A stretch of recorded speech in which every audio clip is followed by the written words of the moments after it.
Eu sou o pastor da Primeira Igreja Batista de Belo Horizonte. Eu tenho 34 anos, sou casado com a Keila, está aqui na frente. Tenho o Noah e o Nathan como filhos. O Nathan tem 10 anos, o Noah tem 10 anos, o Nathan vai completar 9 anos agora. E tem sido um privilégio poder ministrar desde ontem nessa conferência. Permaneço aqui até o domingo com os irmãos e tem sido uma alegria muito grande. Ontem nós conversamos a respeito de batalha espiritual na família. Nós falamos sobre batalhas que todas as famílias vivem, que todas as famílias passam. E nós terminamos a noite num tempo de quebrantamento aqui. O pastor Marcelo nos chamou à frente. Nós nos ajoelhamos, nos prostramos em oração. E eu creio que ontem foi uma noite onde nós vencemos batalhas espirituais, onde batalhas espirituais foram encerradas na sua vida. Talvez ao longo desse dia você ainda tenha passado por alguma situação, mas eu creio que ontem Deus silenciou, Ele acalmou a tempestade e talvez o mar ainda só esteja agitado. Talvez nos próximos dias haja calmaria na sua vida. Hoje pela manhã, nós tivemos um tempo especial, recebi um vídeo onde os irmãos aqui puderam ter um tempo ali, entregando os seus pedidos de oração, encerrando o jejum. Há algo sobrenatural acontecendo, há um mover de Deus acontecendo nesse lugar, e você não está aqui por um acaso. Deus te trouxe aqui, Ele tem algo para fazer na sua vida. Eu quero dar continuidade a tudo isso, convidando você a abrir a sua Bíblia comigo em Gênesis, capítulo 1, verso 26.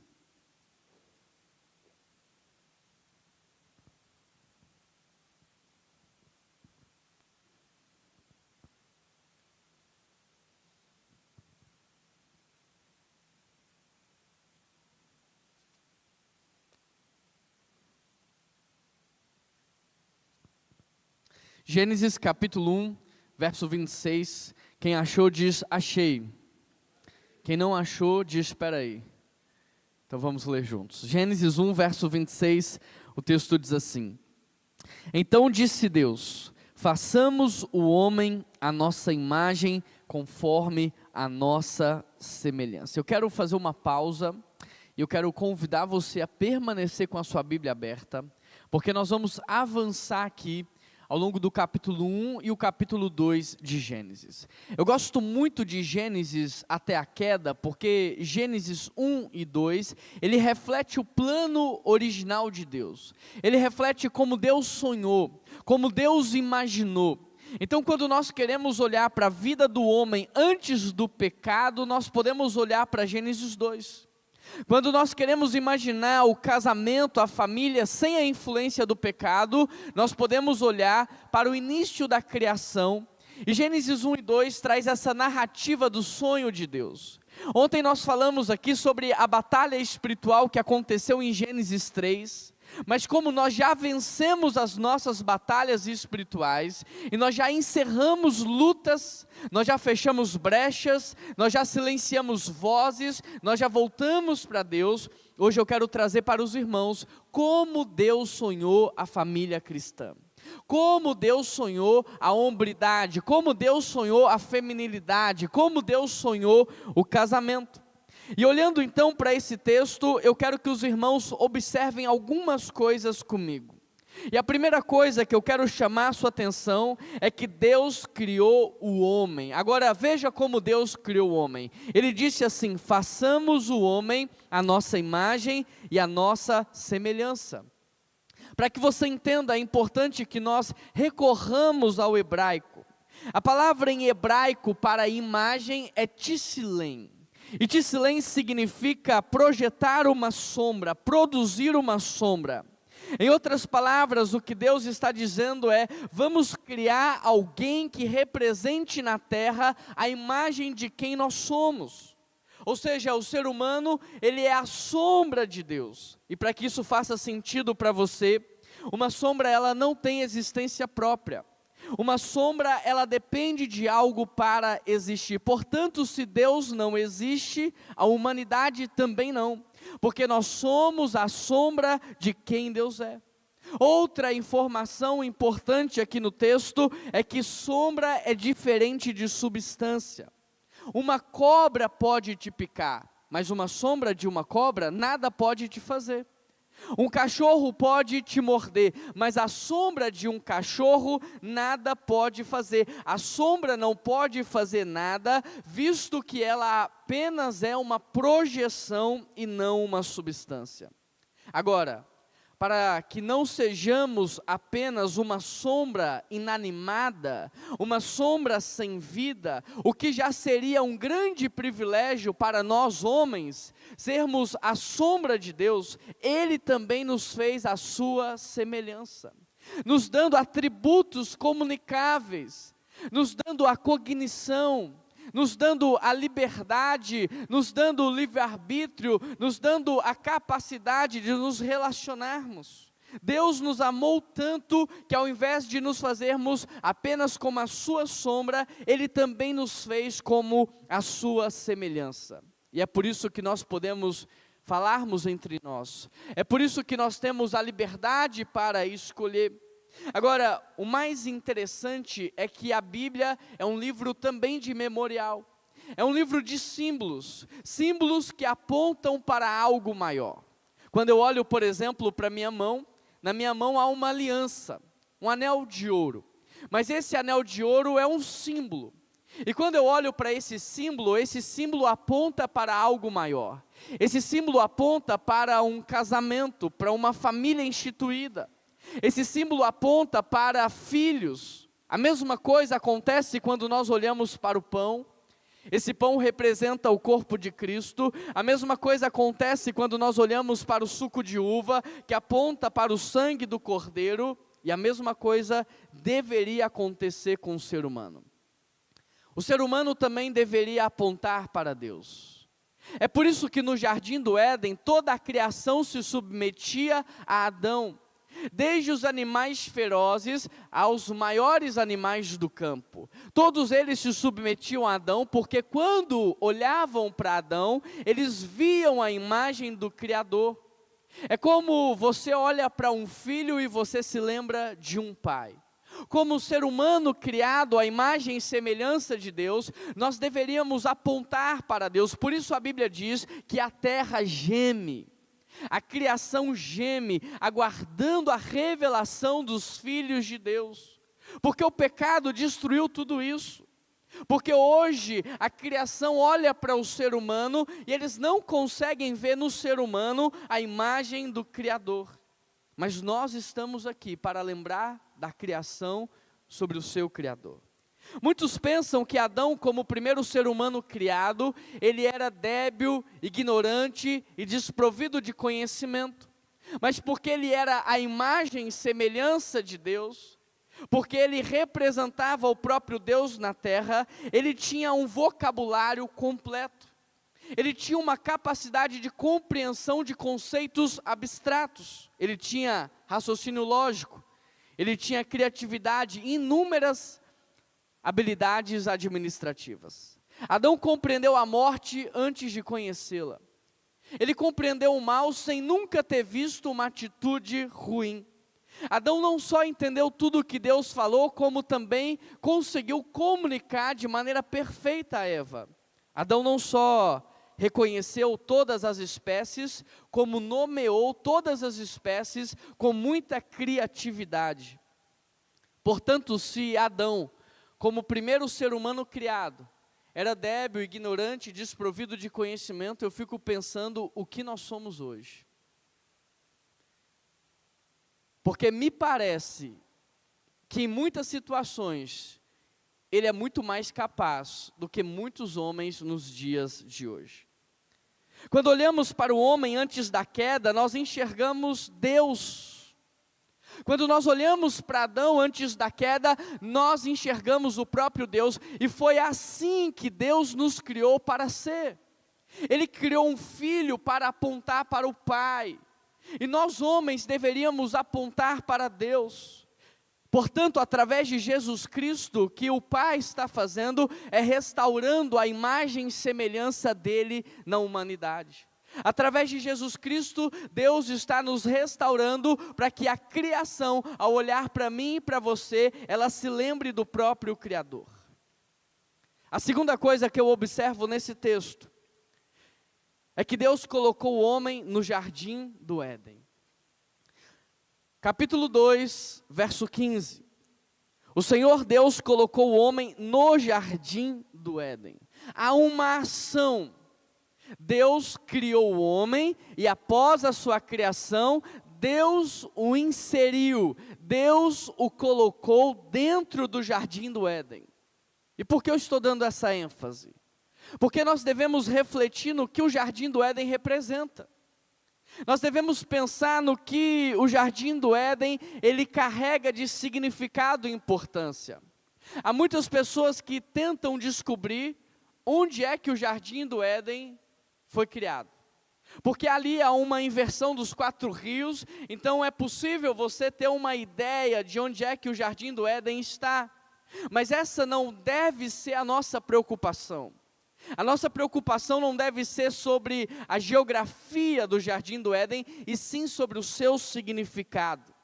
E quando nós olhamos para a Bíblia de capa a capa, nós percebemos que a importância do Éden é aquilo que ele verdadeiramente representa. E o Éden fala de um lugar de comunhão perfeita com Deus. O jardim do Éden, ele é reconhecido nas Escrituras como o jardim das delícias, o lugar do encontro, a atmosfera de uma relação entre pai e filho, um portal entre o céu e a terra. E exatamente por isso que quando o homem peca, a pergunta que Deus faz é: onde você está? O que foi que você fez que nós perdemos a nossa relação? O que foi que você fez que nós fomos desconectados? Onde é que você está? Portanto, quando no verso 15 diz que Deus colocou o homem no jardim do Éden, a primeira coisa que nós podemos perceber é que Deus não deu para o homem de primeira uma mulher. Deus não deu para o homem de primeira trabalho. Deus não deu para o homem, em primeiro lugar, uma carreira, uma função, uma vocação, um propósito na terra. A primeira coisa que Deus deu para o homem foi a sua presença. Deus criou o homem à sua imagem e à sua semelhança e deu para este homem a oportunidade de desfrutar e caminhar na sua presença. E é muito importante que você entenda a construção do raciocínio lógico, a construção do que Deus está fazendo. Eu te pergunto, você hoje é um homem que está na presença de Deus? Você hoje é um homem que desfruta da presença do Pai, que tem intimidade com o Senhor? Porque você só está pronto para o próximo nível da sua vida quando você primeiro está na presença dEle. Olhar para Gênesis antes da queda é olhar para como Deus sonhou a criação, e Deus sonhou com o homem na sua presença. Deus sonhou com o homem sendo a sua imagem, a sua semelhança. Deus sonhou com o homem tendo autoridade diante da criação. Deus sonhou com você caminhando com Ele. Porque da mesma forma que uma sombra, ela fica fraca e desfocada quando está longe do seu objeto, assim é um homem quando está distante de Deus. Este homem perde as características do Criador. Este homem, ele fica sem postura na terra. Este homem, ele fica fraco, ele se torna um homem inoperante, um homem passivo, um homem omisso. Por isso nós podemos observar que através da obra de Jesus Cristo, o próprio Pai está restaurando os seus filhos. O próprio Pai está restaurando a criação, devolvendo para o homem agora a imagem e semelhança e permitindo que o homem volte a habitar na sua presença. Terceira coisa que eu observo nesse texto é que Deus mandou o homem trabalhar. Ainda no verso 15, o texto diz: o Senhor Deus colocou o homem no jardim do Éden para cuidar e para cultivar. Muitas pessoas pensam que o trabalho é fruto do pecado. É verdade ou não é? Mas o fruto do pecado não é o trabalho. O homem já trabalhava antes do pecado. Deus colocou o homem no jardim do Éden para cuidar e para cultivar. O próprio Deus trabalhava, Jesus diz que Ele trabalha até hoje, então o fruto do pecado não é o trabalho. O fruto do pecado é o homem plantar e nem sempre colher. É ele semear e nem sempre ter o que tirar da terra. É ele colocar suas mãos e agora nem tudo dá certo. Isso é o fruto do pecado. Porque antes da queda, tudo que o homem plantava nascia. E tudo que nascia dava para comer. A diferença é só essa. Mas trabalho é bênção. O trabalho dignifica o homem. Agora, o que nos adoece hoje é porque nós não trabalhamos mais de acordo com o propósito que Deus estabeleceu no Jardim do Éden. Nós saímos do propósito, nós saímos do ritmo, nós trabalhamos pela falta, pela escassez, e é isso que tem adoecido muitas pessoas no ambiente do trabalho. É que agora elas são movidas pelo estômago, elas são movidas pela falta, elas são movidas pela escassez. Porque quando você olha para o Jardim do Éden, você vai observar que primeiro Deus colocou no Éden tudo que o homem precisava. Tudo que o homem precisava estava lá, para que Adão não movesse pela falta, para que ele não trabalhasse pela escassez, mas para que ele trabalhasse pelo seu propósito. Agora, qual é o propósito do homem? Qual é o propósito do trabalho de Adão? Quando você observa o texto, você vê que Deus mandou o homem cuidar, cultivar, proteger, e Deus deu para o homem palavra de direção. Eu não sei qual é a sua função, eu não sei o que é que você faz, mas uma coisa eu sei: há um mandato do Senhor para você. E o mandato do Senhor para a vida do homem é que ele cuide de tudo que está à sua volta. Que o homem cuide, que ele promova uma sustentabilidade na vida. Que o homem não destrua tudo o que Deus o deu, mas que o homem possa cuidar. E não só cuidar do ambiente em que ele mora, não só cuidar do bairro em que ele mora, não só cuidar das coisas, mas cuidar também das pessoas. Uma das coisas que Deus nos mandou fazer e que faz parte do nosso propósito é cuidar. Eu vejo muitas pessoas querendo mudar de nação, mudar de cidade, e muitas vezes elas mudam não porque Deus direcionou. Não está errado você mudar quando Deus te envia. O problema é que muitas vezes nós mudamos não pelo propósito, mas pela proposta. Nós queremos mudar para uma nação melhor, para um lugar que está pronto. Quando Deus nos colocou em alguns lugares para que nós pudéssemos cuidar. Quando você vai numa comunidade carente, você vê claramente a casa de alguém que conhece a Deus. Ela é muito diferente da casa de alguém que não conhece a Deus. Nós não estamos falando de dinheiro, nós não estamos falando de luxo, nós estamos falando de uma casa bem cuidada. Deus te chamou para cuidar. Será que você tem sido fiel naquilo que Deus te deu? Eu sei, você quer uma casa maior, você quer um apartamento melhor. Eu sei, você quer um carro mais novo, mas será que você tem cuidado daquilo que o Senhor colocou nas tuas mãos? A tua casa está bem cuidada, o teu carro está limpo, está organizado? A tua vida, você tem cuidado das coisas? Você foi fiel ao Senhor no pouco? Porque Ele diz, se você for fiel no pouco, sobre o muito eu te colocarei. Outro aspecto do propósito do trabalho humano é o cultivo. Eu não sei se aqui há alguém que um dia já cultivou a terra. Alguém tem experiência com cultivar a terra? Cultivar a terra é, em primeiro lugar, você tirar dela o lixo, o entulho, as pedras. Cultivar a terra é você vitaminá-la, é você prepará-la para receber uma semente. Cultivar a terra é você cuidar da semente que foi plantada. Sabe essa cidade maravilhosa que está aí na sua mente, no seu coração? Então, é dever dos cristãos cultivar essa cidade. E para cultivar essa cidade tem que tirar o entulho. Para cultivar essa cidade tem que limpar a cidade. Para cultivar essa cidade tem que prepará-la para receber a semente. Sabe essa família maravilhosa? Sabe esse cônjuge que Deus colocou aí no teu coração, na tua mente? Então, Deus te deu a responsabilidade de cultivar essa pessoa. Às vezes um casal chega no meu gabinete e diz assim: pastor, olha aqui, é uma megera, pastor. Olha, pastor, é um traste.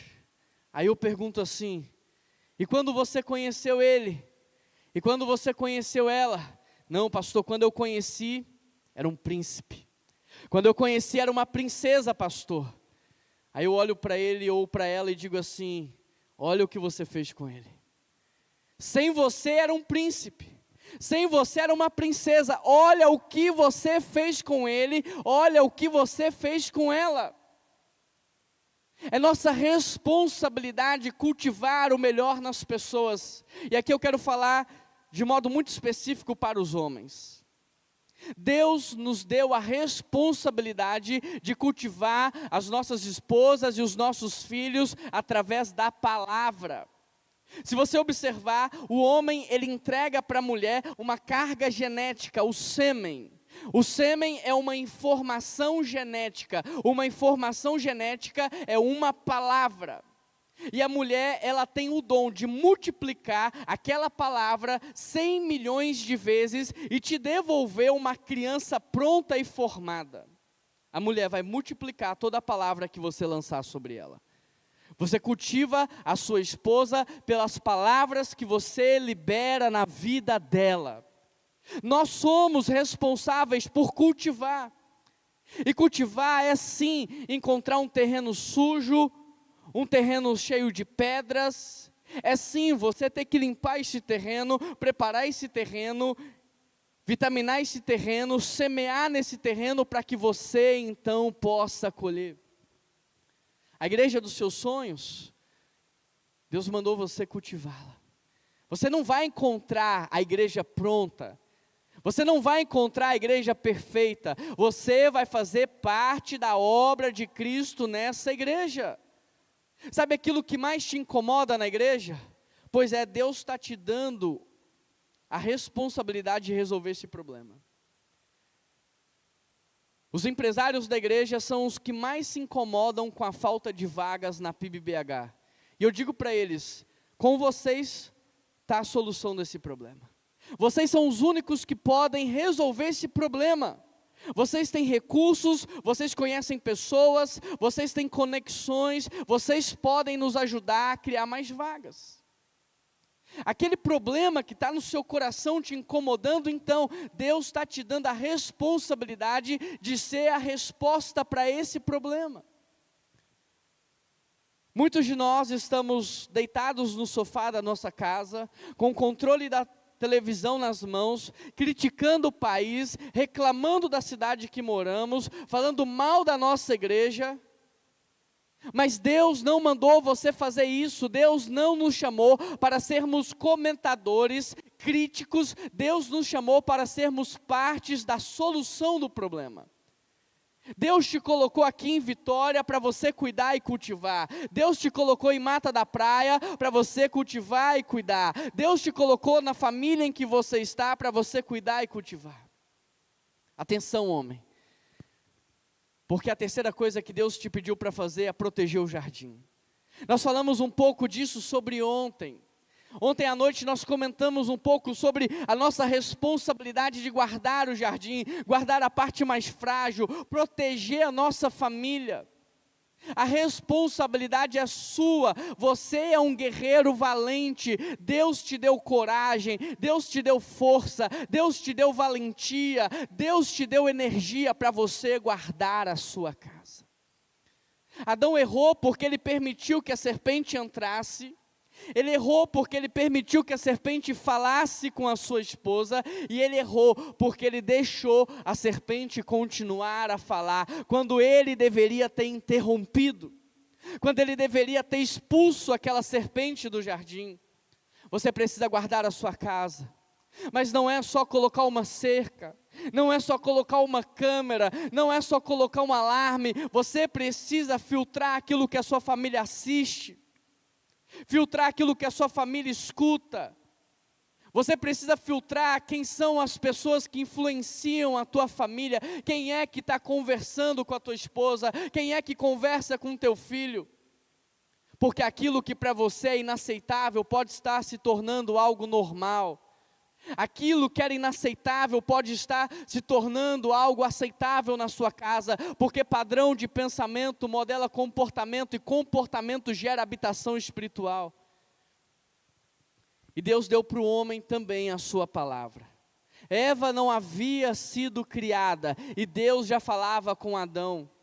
Deus não transmitiu nenhuma ordenança para Eva. Deus não falou sobre nenhuma instrução com Eva. Deus falou tudo com Adão. E a responsabilidade de ensinar sua casa era de Adão. Deus não falou com Sansão que ele era consagrado, que ele era nazireu. Não, Deus falou com os pais de Sansão. Eram eles que deveriam ensinar Sansão a viver de modo consagrado. Deus deu para o homem a palavra da direção, a palavra do norte. Deus falou com o homem. E eu quero perguntar para você se hoje você tem sido um homem que tem cuidado, se você tem sido um homem que tem cultivado o melhor, se você tem sido um homem que tem protegido, e se você tem sido um homem que tem liderado a sua casa através da palavra de Deus. Há muitos homens que lideram a casa através das suas opiniões, e por isso encontram tanta rejeição. Há muitos homens que lideram a sua casa a partir das suas próprias experiências, e por isso encontram tanta oposição.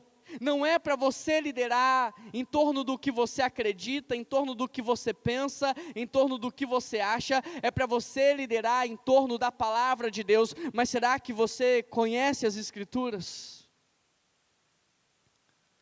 A quarta coisa que nós podemos observar nesse texto é que Deus presenteou um homem com uma mulher. No verso 18 do capítulo 2, o texto diz assim: e disse o Senhor Deus, não é bom que o homem esteja só. Far-lhe-ei para ele uma ajudadora idônea. Olha que interessante, porque o próprio Deus está dizendo que não é bom que o homem viva só. Mas eu tenho uma pergunta para te fazer. Eu quero te fazer uma pergunta e eu quero que você me ajude a encontrar uma resposta. De que homem a Bíblia está falando? De que homem que a Bíblia fala quando ela diz que não é bom que o homem viva só? Porque quando eu leio a palavra, eu observo que até agora só existe um homem. Só existe um tipo de homem. Só existe até agora um padrão de homem. Vamos recapitular o processo? Deus fez o homem à sua imagem e à sua semelhança, para representá-lo na terra com autoridade. Deus pega esse homem e coloca na sua presença, para que esse homem seja nutrido da imagem do Criador, para que esse homem seja nutrido de autoridade e de unção. E Deus diz para esse homem: olha, aqui você tem tudo o que você precisa, você vai trabalhar, não pela falta, não pela proposta, mas pelos propósitos que eu tenho para você. Você vai cuidar, você vai cultivar, você vai proteger, e você vai liderar pela minha palavra. E aí então Deus olha para esse homem e diz: não é bom que você viva só. Deus não está falando de todo tipo de homem. A Bíblia não está falando de todo padrão de homem. Tem homem, gente, que é melhor ficar sozinho. Tem homem que, se ficar sozinho, o sofrimento é menor, destrói menos vidas, fere menos pessoas. Tem homem que é melhor ficar sozinho. E se talvez alguns homens estivessem ficado sozinhos, não teríamos tanto luto nas nossas igrejas, não teríamos tanta dor na sociedade, não teríamos tanto sofrimento no mundo. A Bíblia está dizendo que o homem que está na presença dele, que o homem que trabalha por um propósito, que o homem que cuida de tudo e de todos, que cultiva o melhor sempre nos ambientes em que está, que protege os mais fracos, que protege a sua casa, do homem que conhece a palavra de Deus e que dirige a sua família na palavra, esse homem não é bom que ele esteja só. O que nós precisamos entender é que a mulher, ela é um presente de Deus para um determinado tipo de homem. A mulher é um presente de Deus para o homem que vai potencializá-la, para o homem que vai ajudá-la a viver o seu propósito. Esse homem que não está na presença de Deus, que trabalha pela falta, que não cuida, que reclama, que murmura, que não cultiva, esse homem que é opressor, esse homem que ele lidera pelas suas opiniões, ele vai destruir a vida de uma mulher. Ele vai transformar uma mulher auxiliadora numa doméstica do lar. Ele vai transformar uma mulher auxiliadora que foi feita para potencializar a missão da casa, a missão da família, em uma segunda mãe para ele. Por isso, a mulher é um presente para o homem que está na sua presença. Agora, mulheres, prestem muita atenção nisso, nem todo homem que está dentro da igreja é de Deus. Todo homem de Deus está dentro da igreja, mas nem todo homem que está dentro da igreja é de Deus.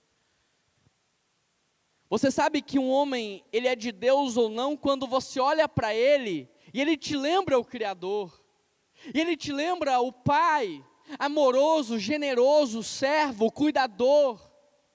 Você sabe se um homem é de Deus ou não, se ele está dentro da igreja, mas se ele serve, se ele ajuda a cuidar, se ele cultiva o melhor, se ele protege os mais fracos, se ele sempre tem uma palavra de direcionamento. Você sabe se um homem está na presença de Deus ou não, quando você olha para ele e o observa caminhando de joelhos na presença do Senhor, temendo a Deus. Homens de Deus são homens que lutam contra a sua natureza pecaminosa. Homens de Deus são homens que estão lutando contra a ira.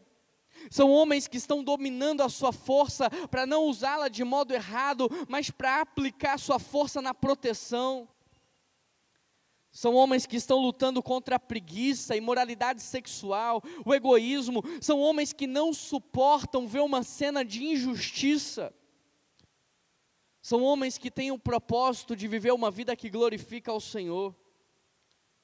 Porque a Bíblia diz que essa mulher que Deus vai dar para o homem, ela tem uma função, ela tem uma responsabilidade, ela tem que ser o quê? Submissa.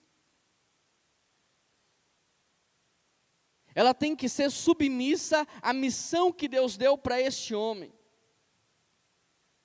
Portanto, você homem que está aqui me ouvindo, se você quer uma mulher auxiliadora idônea, se você quer uma mulher submissa de verdade, você precisa ter vida com Deus. Você precisa voltar urgentemente para os caminhos do Senhor. Você precisa temer o Senhor. Você precisa andar no caminho do Senhor, conhecer a palavra do Senhor. Você precisa trabalhar pelo propósito, cuidar, cultivar, proteger e trazer palavras de direção. Porque uma esposa submissa são para homens que vivem em missão. E se você não vive em missão, nenhuma esposa você deveria ter, quanto mais uma esposa submissa. Você quer que ela seja submissa para você destruir a vida dela? Submissa para você levá-la para o buraco?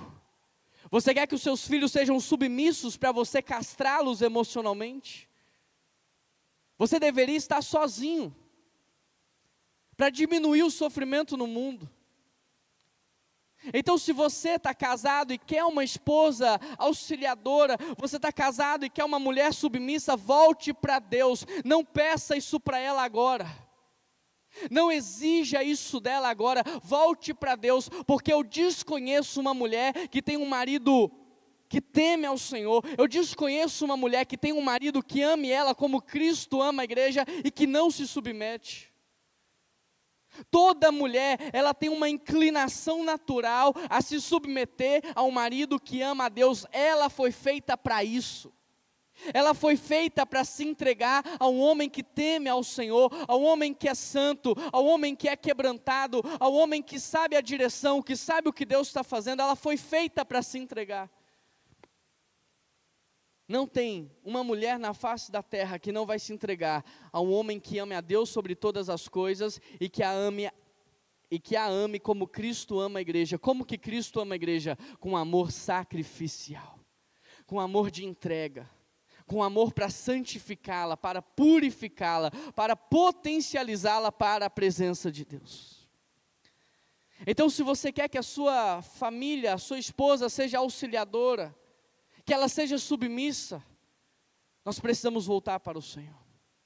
Semana passada nós tivemos na nossa igreja uma conferência de mulheres. Não cabia mulher dentro da igreja.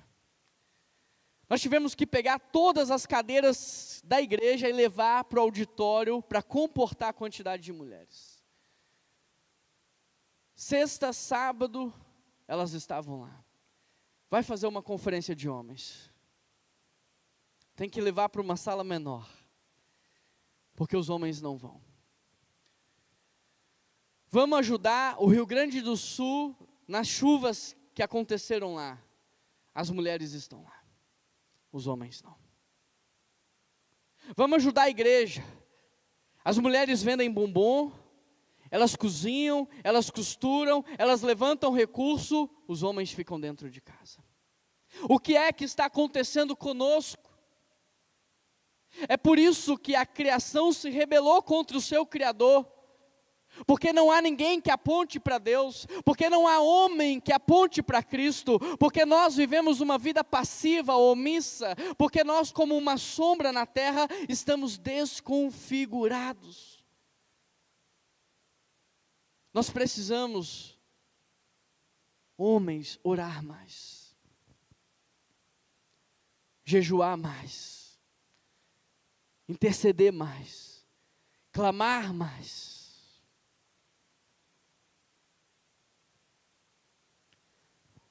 Capítulo 2, verso 21, então o Senhor Deus fez o homem cair em profundo sono, e enquanto este dormia, tirou-lhe das suas costelas.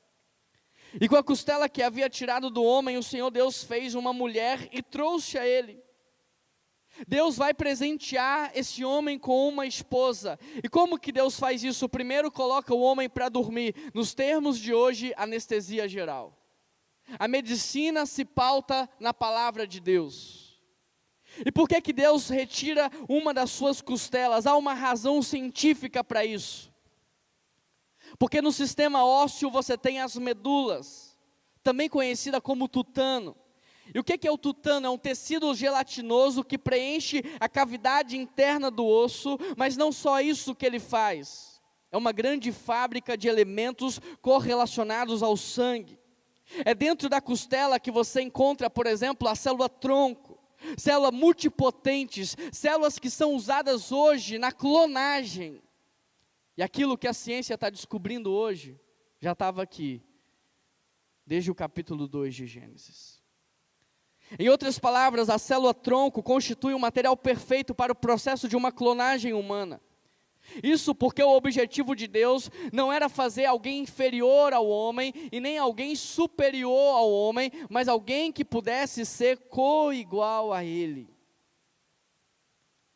O objetivo de Deus era fazer alguém que pudesse auxiliá-lo de forma idônea.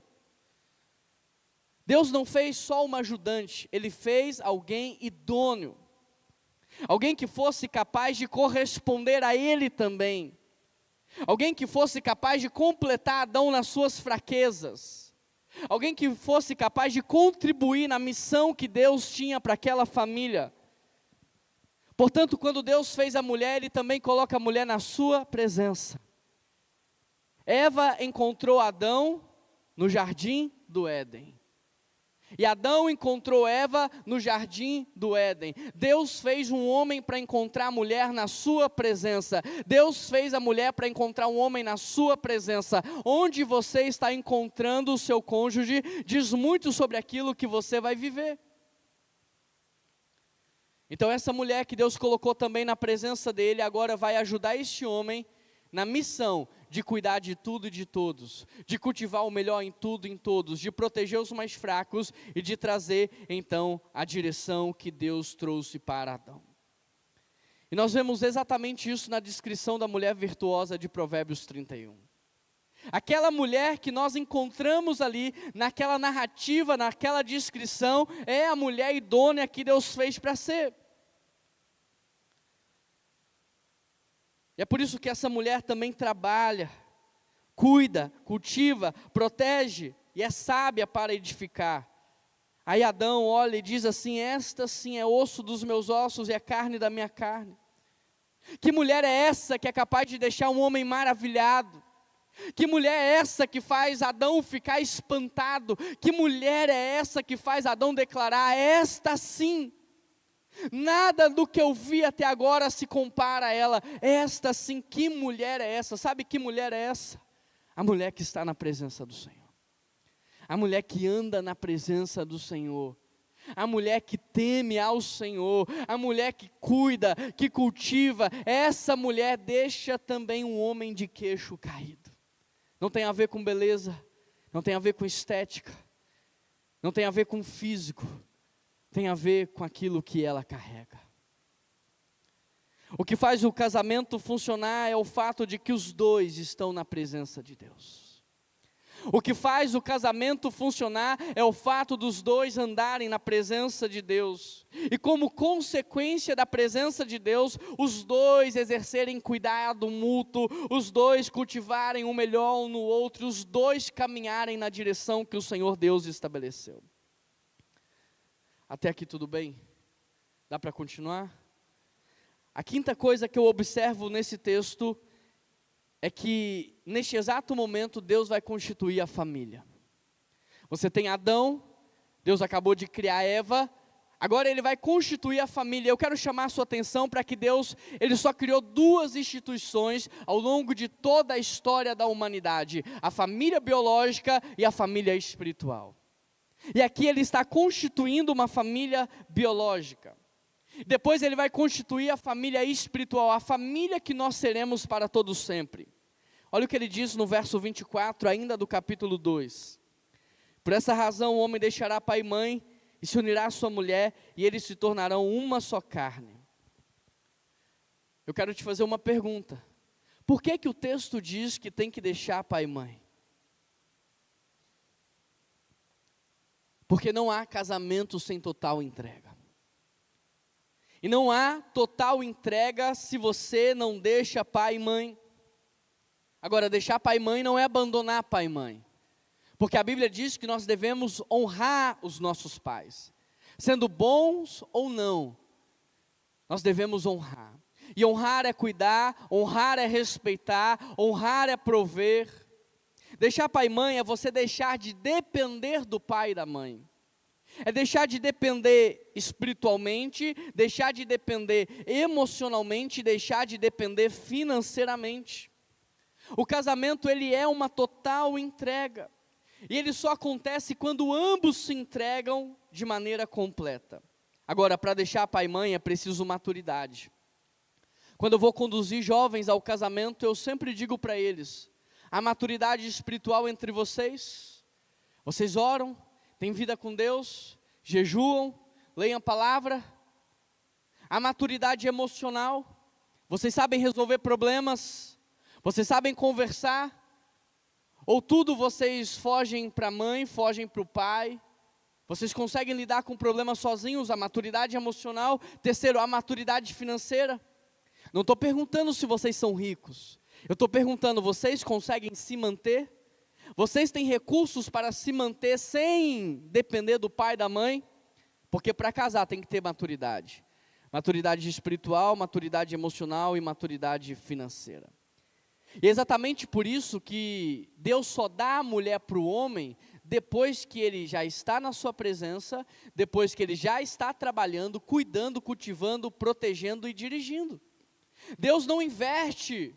Ele não dá primeiro a mulher para o homem, Ele só dá quando o homem tem maturidade. Tudo isso para que nesse ponto o homem estivesse maduro. Por quê? Porque uma mulher, ela só consegue transicionar a dependência que ela tem dos pais, quando ela encontra um homem maduro. Talvez você, homem, esteja aqui me ouvindo e dizendo assim: mas a minha esposa ainda não cortou o cordão umbilical. Tudo que acontece, ela liga para o pai.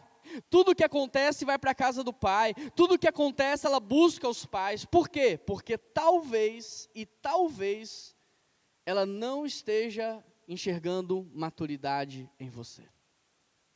E maturidade não tem a ver com idade. Maturidade tem a ver com experiência com Deus.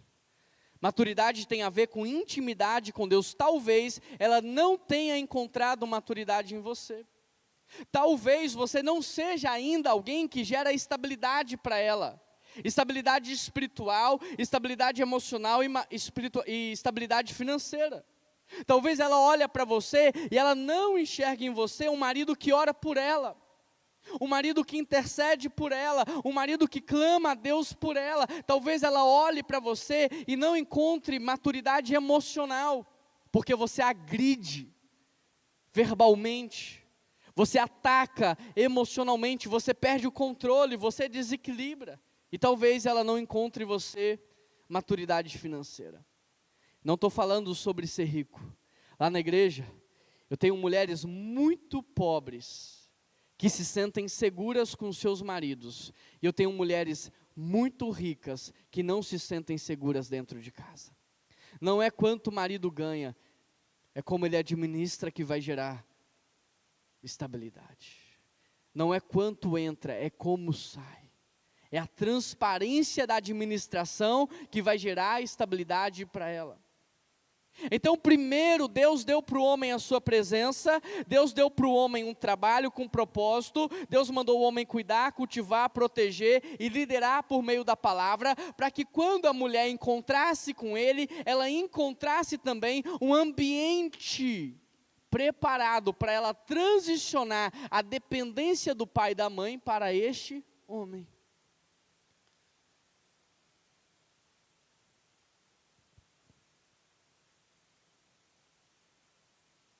Então, ao invés de culpar as nossas esposas, nós deveríamos refletir se nós temos sido homens maduros.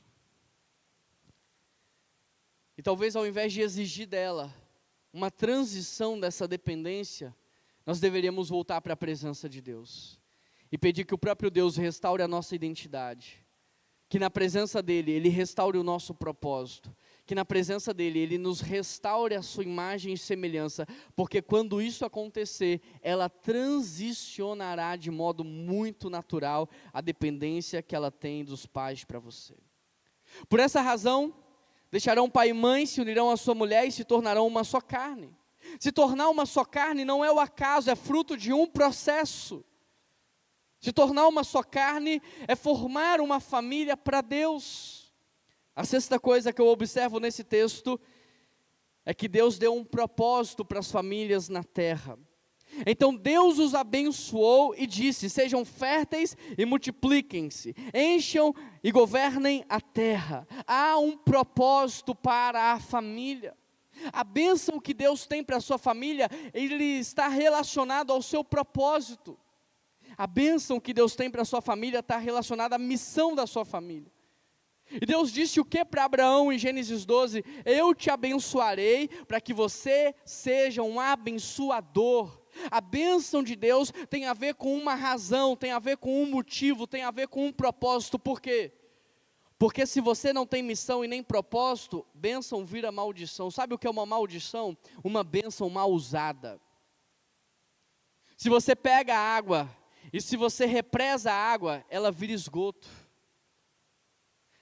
Tem família que recebeu um dinheiro aí, que era para poder abençoar gerações, mas não tinha propósito para o dinheiro, não tinha missão. O dinheiro que era para ser bênção destruiu o casamento. O dinheiro que era para ser bênção afastou os filhos. A bênção que Deus tem para a sua casa tem a ver com o propósito que Ele tem para a sua família. Interessante porque essa é a geração mais pobre de todos os tempos, já reparou isso? Os nossos bisavós deixaram muita herança, terras, imóveis, é ou não é? Mas hoje o que a gente está deixando? Eu vou fazer enterro, e aí a viúva descobre que o marido só deixou dívida. O que a gente está deixando para os nossos filhos? Só dívida. Sabe por que essa geração é uma geração mais pobre? É um estudo antropológico, sabe por quê?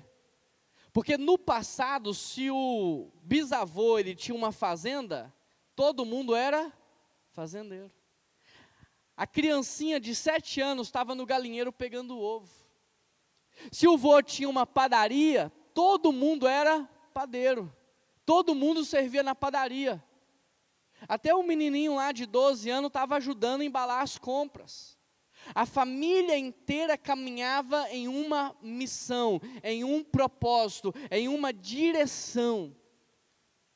E hoje? Hoje, porque os homens não estão na presença de Deus, não há revelação da missão. Porque Deus falou com Adão. E se o homem não está na presença de Deus e não sabe qual é a direção para sua casa, cada um da sua família vai para um lado diferente. O marido vai para uma direção, a mulher vai para o outro, e cada filho vai para um caminho oposto. O diabo esvaziou o poder da família. Ele tirou a força de uma família.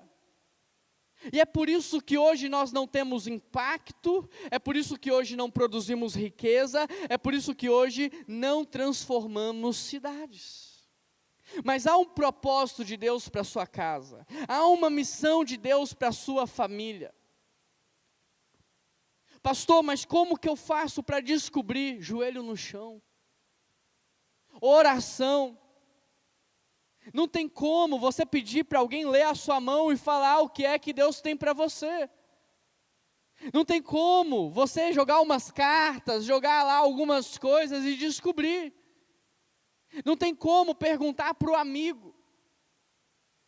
Se antes de toda e qualquer criação existe um propósito, você tem que perguntar para aquele que te criou qual é o propósito da sua criação. Se para esse banco ter sido criado, um dia alguém pensou, a gente precisa criar alguma coisa para o ser humano descansar. Alguém pensou, tem que ser anatômico, tem que ser resistente.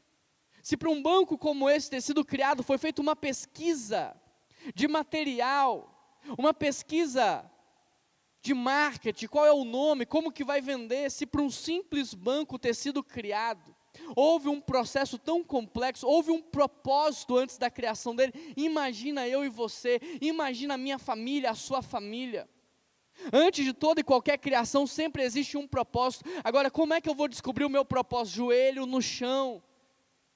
Não tem nada mais sábio do que levar os seus olhos ao Criador e perguntar a Deus o que é que estava no teu coração quando o Senhor deu palavras de ordem para que eu viesse à existência.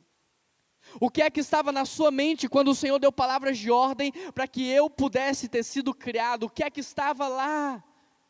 Porque o Senhor sabia que eu ia pecar, o Senhor sabia o que eu ia fazer, o que foi que o Senhor pensou, que mesmo sabendo de tudo de ruim que eu ia fazer, mesmo assim o Senhor me criou. Deus deu para Adão e Eva o propósito de cultivar a terra. Caim e Abel permaneceram no propósito. Um cuidava da terra e o outro dos animais.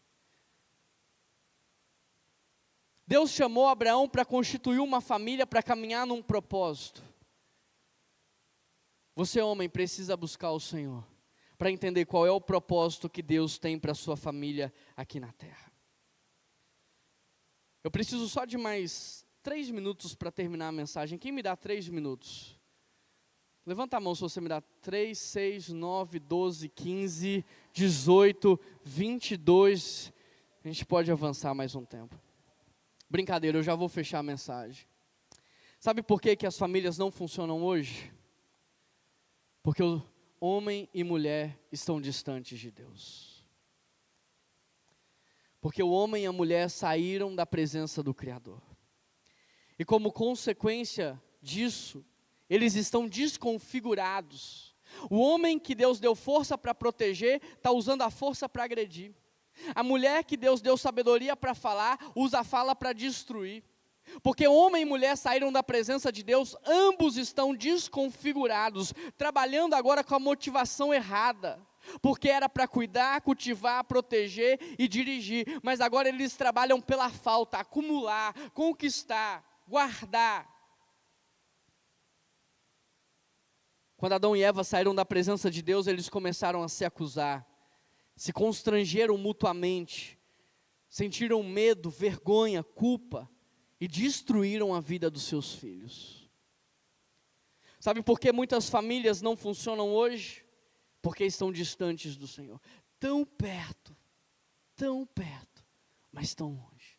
Como um filho pródigo dentro de casa, mas completamente perdido. Deus criou a família, e ela é incapaz de existir sem a presença dEle. Por isso eu comecei a minha fala dizendo que o maior interessado na restauração da sua família é Deus. Porque Ele criou o homem, Ele criou a mulher, Ele criou a família, e Ele tem compromisso com tudo aquilo que Ele criou. Se tem alguém que está interessado em fazer você de novo nessa noite, é Deus. Se tem alguém que está interessado em restaurar o seu casamento, da água para o vinho, é Deus. Se tem alguém que está interessado em curar, libertar, restaurar, é Deus. E Ele te trouxe aqui nessa noite para isso. Quando nós expulsamos Deus das nossas vidas, o casamento se torna uma sociedade.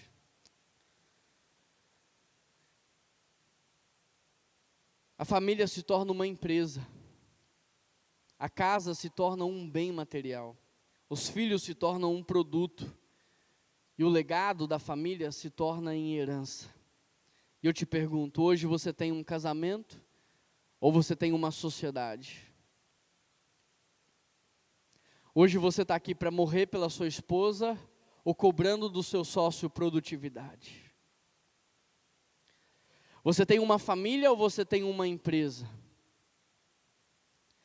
Você tem um lar ou você tem só um imóvel? Você tem filhos ou você tem produtos? Ora perfeitos, ora defeituosos. Você está deixando uma herança ou você está deixando um legado? Essas são perguntas duras, mas sérias. Porque família é a base da sociedade. Família forte, igreja forte. Família forte, cidade forte. Família forte, nação forte. O avivamento que Deus tem para o Brasil começa na sua casa. A transformação de Deus para a vitória começa na sua casa. Aquilo que Deus quer fazer nas nações começa na sua família. A Bíblia diz que aqueles que não cuidam dos seus negaram a fé e eles são piores do que os descrentes. Sabe aquele político que falta você destilar veneno falando mal dele? A Bíblia diz que você é pior do que ele quando você não cuida da sua casa. Sabe aquela mulher que você odeia porque ela vive se oferecendo para muitos homens e que você tem prazer de falar mal dela? Você é pior do que ela quando você não cuida da sua família. Você negou a própria fé. Você é pior do que os descrentes. É isso que a Bíblia diz. O meu apelo nessa noite é para um avivamento. Eu não estou dizendo para você, homem, que está aqui, que você deve ganhar mais dinheiro, que você deve ter uma aparência mais robusta. Eu não estou dizendo que você precisa fazer cursos, eu não estou dizendo nada disso, eu estou dizendo que você, homem que está aqui, você só tem que fazer uma coisa, porque as outras Deus fará. E a única coisa que você tem que fazer é voltar para o jardim, é voltar para a presença de Deus. Ele vai restaurar a sua identidade, Ele vai restaurar o seu propósito, Ele vai te potencializar na sua missão. A única coisa que você precisa fazer é voltar para Deus. Feche os seus olhos aí onde você está.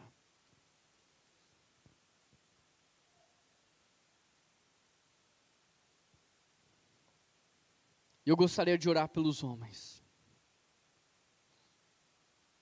Se você, homem, está aqui me ouvindo, se o Espírito Santo falou com você, se não foi a minha voz, se foi a voz do Espírito Santo que falou com você, e se Ele está chamando você para uma restauração da sua vida, eu quero convidar você a sair do seu lugar e vir aqui na frente, eu quero orar pela sua vida.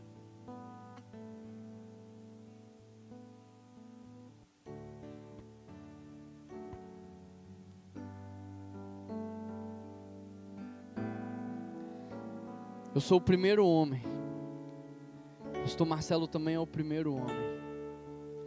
Nós somos os primeiros, pastor Samuel, porque nós entendemos que é Deus que faz, é Ele que dá a unção, é Ele que dá a autoridade, é Deus que faz, é Ele que cura, é Ele que restaura, é Ele que liberta, é Ele. Ele quer fazer de você, homem que está aqui nessa noite, a imagem e a semelhança dEle. Ele quer que a sua família, ao olhar para você, que ela se lembre de Deus. E que ela diga assim: olha, eu não conheço ninguém que se parece mais com Jesus do que o meu marido, do que o meu pai. Deus quer restaurar a sua identidade. Ele quer fazer de você alguém parecido com Ele. Ele quer restaurar o seu propósito. Ele não quer te ver trabalhando pela falta, correndo atrás da falta, da escassez, não. Deus quer que você trabalhe pelo propósito. A Bíblia diz assim: buscar em primeiro lugar o meu reino, a minha justiça, e todas as coisas vos serão acrescentadas. Sabe por que o passarinho não trabalha e ele come do melhor? Sabe por que o lírio não trabalha e veste do melhor? O lírio veste do melhor por uma única razão: ele está plantado aonde Deus o plantou. E o passarinho come do melhor por uma razão: ele está fazendo o que Deus mandou. Quando você, homem, estiver no lugar que Deus te colocou, fazendo o que Deus mandou, não faltará recurso para você. Deus não vai financiar seus projetos pessoais. Deus não tem compromisso com os seus gostos. Deus, Ele vai financiar a missão dEle, o projeto dEle, o sonho dEle. Pai, eu quero te agradecer por esses homens que se levantaram aqui nessa noite. Porque Jesus com 12 mudou a história da humanidade. Imagina o que pode acontecer com Vitória por causa desses homens que estão aqui na frente. Imagina o que Deus pode fazer nesse estado por causa destes homens que estão aqui na frente. Deus, eu oro nessa noite como alguns avivalistas oraram no passado.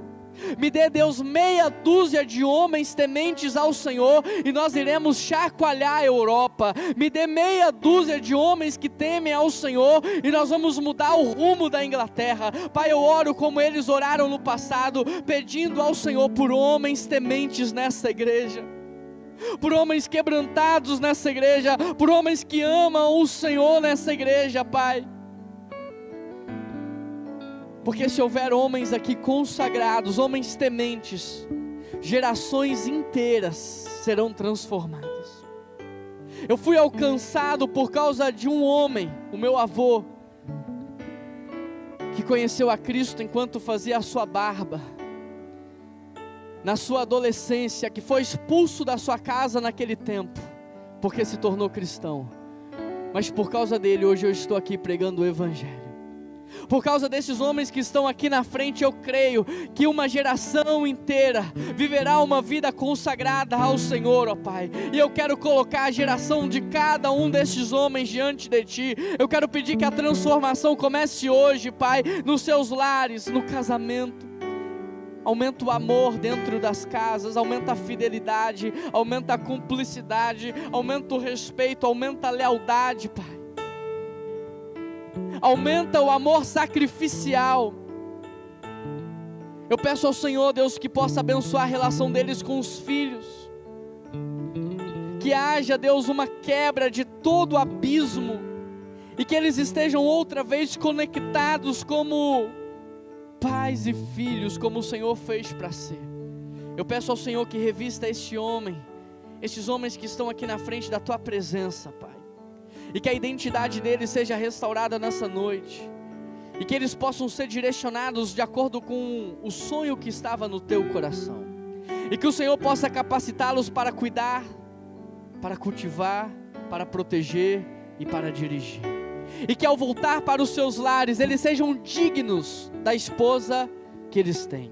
que eles sejam dignos desse presente que o Senhor deu para eles, uma esposa idônea, e que ao voltar para os seus lares, as suas esposas possam ver neles a presença do Deus Criador, possa ver neles as características de Jesus, a presença do Espírito Santo de Deus, o fruto do Espírito, e que elas possam se entregar, transferir toda a dependência que ela tem, ou que elas têm dos pais para eles, e que eles possam, Deus, de uma vez por todas se tornarem uma só carne, vivendo um tempo de total entrega entre eles, e que por causa dessa relação espiritual que é o casamento, os filhos sejam abençoados, os filhos sejam resgatados, os filhos sejam restaurados, os filhos sejam libertos, os filhos sejam curados, os filhos sejam salvos, ó Pai. E que a terceira, a quarta, a quinta, a sexta, a sétima geração dê testemunho desse dia, do dia que esses homens decidiram voltar para o jardim, do dia que esses homens decidiram voltar para casa, para a presença do Senhor. Pai, eu te agradeço porque para um homem se levantar nos dias de hoje, para um homem sair do seu lugar, diante da esposa, diante dos filhos, diante da igreja, para um homem vir até a frente, é porque esse é o movimento espiritual. E eu te agradeço, porque o mundo espiritual governa o mundo material. Se isso está acontecendo, completa a obra, Pai, completa a obra que o Senhor começou a fazer. Eu quero pedir às mulheres que se coloquem de pé, que estendam as suas mãos para esses homens que estão aqui, e que declarem uma palavra de oração sobre a vida deles nesse momento.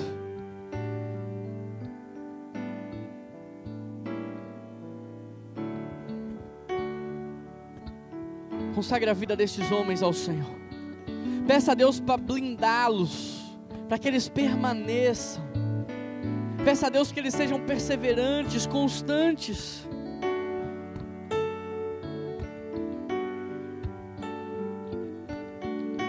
Agora você, homem que está aqui na frente, vire de costas para mim, olhe para a igreja, estenda suas mãos para a igreja. O teu ministério já começou.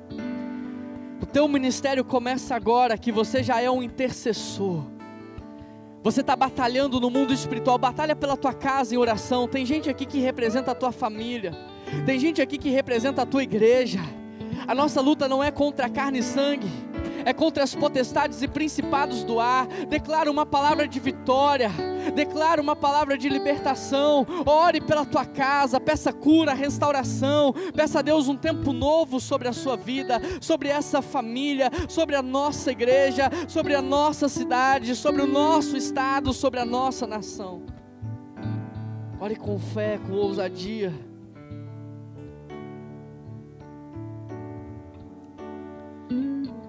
Deus, obrigado pelo que está acontecendo aqui nessa noite. Obrigado, Deus, porque tudo isso é fruto da oração do pastor Marcelo, é fruto da oração do pastor Samuel, é fruto da oração de muitas mulheres, de muitos filhos. Muito obrigado, Deus, porque o Senhor fez com que todas as coisas confluíssem.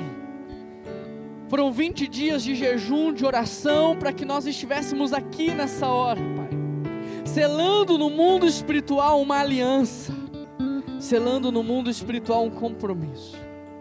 Nos mantenha de pé, nos mantenha, Deus, constantes e perseverantes, e que as orações que foram feitas aqui nessa noite sejam respondidas.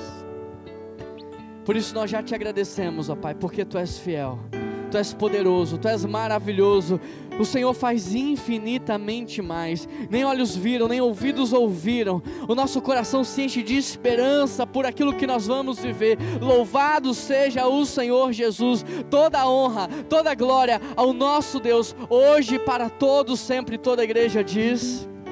Você pode aplaudir a Jesus?